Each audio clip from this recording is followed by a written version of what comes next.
ديال العمل ديال الجمعيه في مجال المتابعه والرصد ديال الانتهاكات. بالتالي كل ما تمكنت الجمعيه من رصد وتتبع انتهاكات حقوق الانسان بشكل دقيق، كل ما كتكون عندها القدره الكافيه باش انها دير مطالب دقيقه وواضحه. وبغيت غير نذكر بانه ليس لاول مره ونحن نحتفل بذكرى 61 لصدور اعلان عن الحسن، ليس اول مره الجمعيه عن الحسن كدير مطالب وكترفع على الحكومه، ولكن الجمعيه سبق لها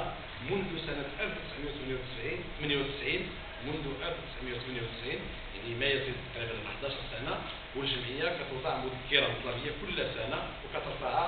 للسلطات الدوله على اساس الاستجابه لهذه المطالب باعتبارها مطالب اساسيه وجوهريه.